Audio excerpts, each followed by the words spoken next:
Isini galee kanaafi woman sinti mul'ate wayinaati nan fakkeessinaas dhugaadhuma jirtuun gadi ba'a. Fakkeenyaan isi gadi hin bayinaa. Nama irratti argitaniis waan inni hin jedhinaa. Dhiifamanaa godhaati keessattiyyuu isin warri sobdanii fa'aa asirratti hidhatanii deemtan dhugaadhaan himi dila hin fakkeessinaa wal beekna mana keessan gadi wal hin baafnu masqala hidhatanii iyyuu iqaabii hidhatanii deemaa jiru warri keessatti shamarran dhiifamanaa godhaati namni tokko iqaaba hidhatanii iyyuu masqala keessatti baatanii deemaa jiran. Har'as hin dinqii miti jechuudha isin warri akkana dhuftanii as jalatti waan hin taane barreessitan. Isinii galee kanaaf akkasii zimmitanii uumama arginaa seenaa.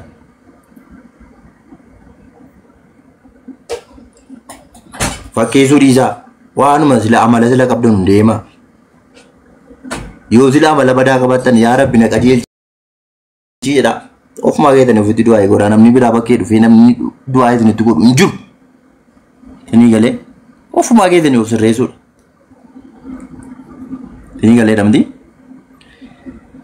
fakkeessitanii asila deemtanii an akkasiin godhatin sirbuun haraami mana manatti dibbee ol fuutee laallitiin jedhe irra teessee laa jaarkaan irra teessee rukutaa bultaa hadhaas irratti baatee Sumayyaa binti Maarree jinni Samiraa binti Islaamii jinni Maarree maa wal somnaa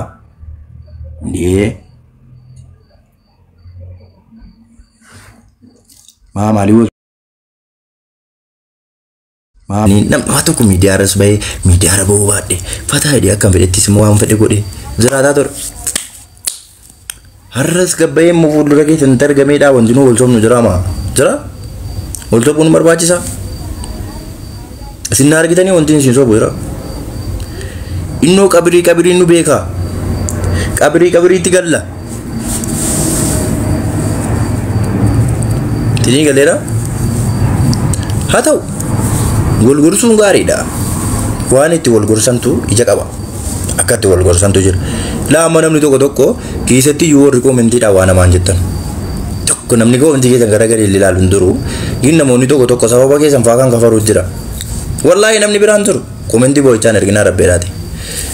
Kan kafaru jira amma sababa keessanii bara gorsicha isaa naman qajeelchu yoo namni baay'itee haasa'e irra deddeebi'ee haasa'e isin hin qajeelchu isin majnuunsa malee. Isin galee namni tasawaa gorsa baay'innaani gorsi kun yoo itti baay'atee jedhee dhumti isaa maal fida? Ittuuyyuu akka inni qullaa baafatee fiigu godha. Nama meeqa jira amma TikTokii kanarra gaarattanii koomentiidhaan mataa baafachiifnaan amma ittuuyyuu gadi ba'ee isii ofirraa qabu gadi baafattee qullaa kana asirra taa'aru meeqa jira dantaa wayi dhabee hojii keessan itoo isin itti moodhiiftanii yoo itoo isin tuffattanii jaallaltanii yoo wallahi laadin hin qajeela.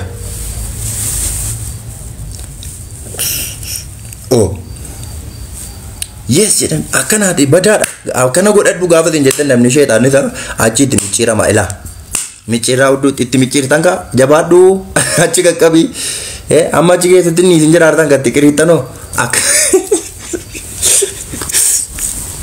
kanaaf akkasii warri haasaa kan koo yookaan isin mufachiisee jiraate asumaan dhiifamanaa godhaati baalii fi namoota tokko yoo diqqoo dhaga'anii kanaan gorsa wayii fudhatanii akkatti wal gorsanus akka qabaa akki gaafiitti wal gaafatanus akka qabaa. Inni galeera. Hunduma namaatiifuu namoota waan hin taane haasa'anuudhaaf malee yookaan immoo tuffii keessanii miti osoo jaalaloo koon qabaanne isin namni 500 dhuftanii nallaaltanuu galatooma alfaadhaa. Dhuftanii jala teessanii taaptaap yeroo naa godhaa jirre taaptaabillee silaa naan gootanuu osoo jaalala kiyyaan qabaanne jumaan na laaltu ture. Haa ta'u malee galatooma alfaadhaa. Kaan immoo isuma mana keerraa ilaama namni itti haasa'u amma irra guddaan isaanii na jaallatu yeroo namni hundi kun mana jaallata irra guddaan persentii 10 yookaan 5 kan na jibboo keessa jiraate. Sanii galee kanaafi waree tokko lama kan itti uummanni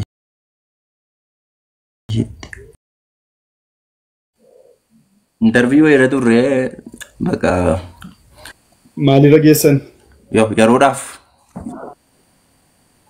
jala teenye dhaggeeffataa turre. Finne gaa gaggabaabsineetuma akka kunneetuma. Addunyaan gaa'ilaa akkam akkamii nus itti seennu sinirraa ilaallee mari'ataa jirra waan murteessinu murteessuuf qophaa'aa jirra. Yeroo galaaltu maaliif qophaa'aa? Duniyaa maaliif hin qamaar taree? Yoo duniyaa yoo warra hin fuune tokkoffaa dhumteeti addunyaa dhumteeti cinqamaartu maaliif tokko ilmoo argachuuf tokkoffaa irratti warra fuutee waliin jiraachuu jireenya gaarii jiraachuudhaaf mana isaa irratti achi booda ilmoo horatti ittiin jiraachuu mitiire kan itti laffaatuuf wanti talkaniif guyyaa akkasitti bit jettee hojjettuufi inni tokkoffaan isa kana. Kana boodaadha wanni itti waan biraa yaadduyyuu irra guddaan ati yaada taasifattee iyyuu fiidduu fi akkamitti isin haadha manaa kee fuudhee jiraachifadhaa maali nan jiraachisaadhaaf kan itti taftaf jettu si galee namni. Kana booda kan itti waan biraa yookaan immoo egaa haadha manaa kan kee fuutee bira geessee wal argitee kaateetii jireenya waa biraa immoo bakka kan ammoo maaliin immoo fuulduratti itti fufnee akkasumaan jiraannaa waan jedhu hojjetta malee jireenyi bultii koo baay'ee daseedha maal taateeti. Sii ta'eera jechuudha. Sii taanaan rakkoon qabu suma irratti ilaallee dhufna. Anaa ta'eera asii warri dhiiftan ni isaa ta'a callume haa ta'a.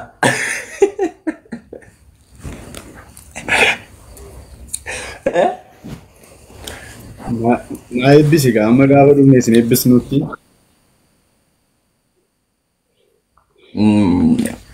Inni eebbifamu waan eenyuun hin eebbisare baga nagaan nuti hin jireera.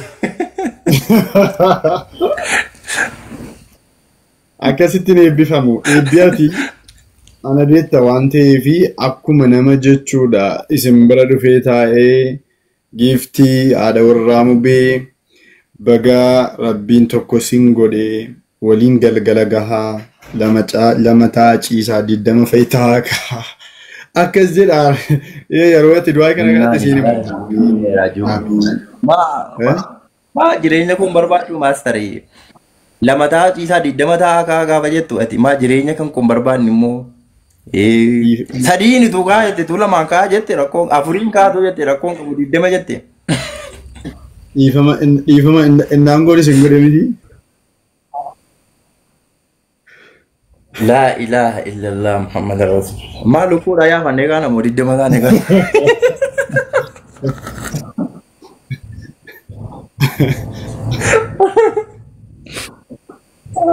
Kobiliingi waraabee mata waan gudii dhageessu kana kobiliingi godha taaftafi galatooma warri fooloo godhaati yoo manni kan koo duraan silas gubatee jira kan beektani hundumti keessan jajjabeessa. Manni kun immoo badhaasa jaallatu rabbi yaala mana mannoo wallahi baay'ee na jaallatu.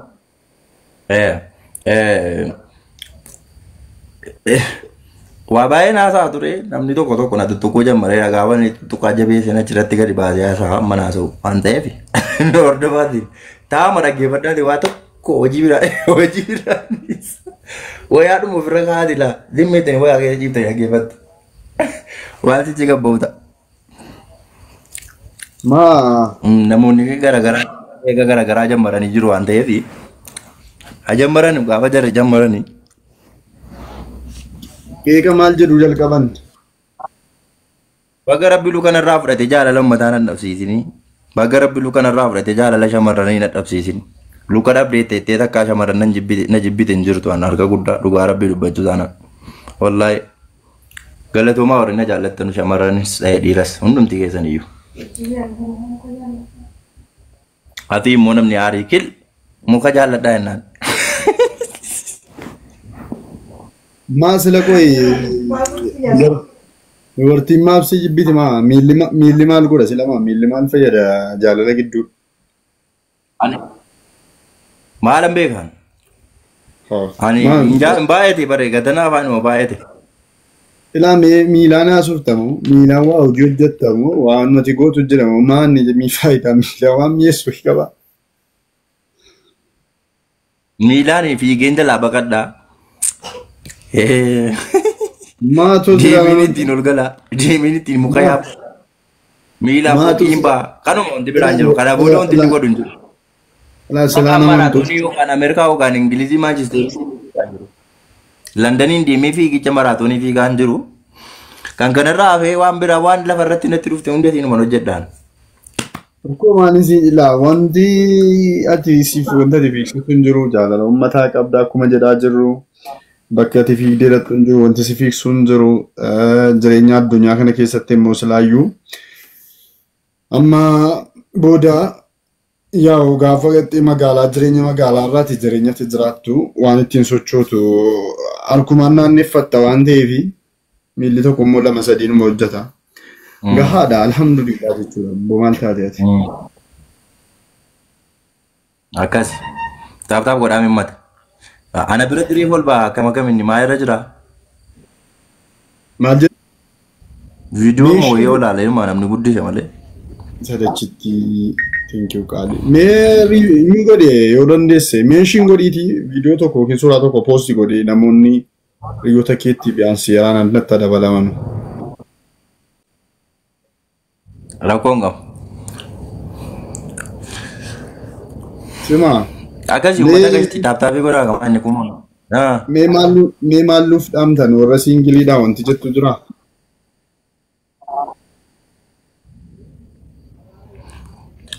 Warri siingiliidhaa wanti hin jedhuu barbaadu.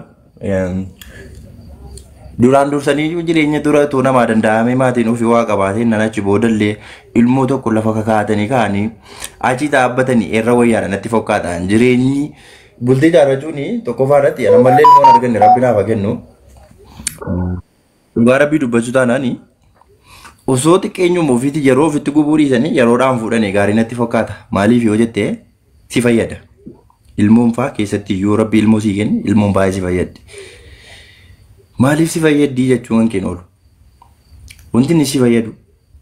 Anamma dhugaa rabbii anumatu duraan fuudheeraa dhefaa jedheen gaabbeen.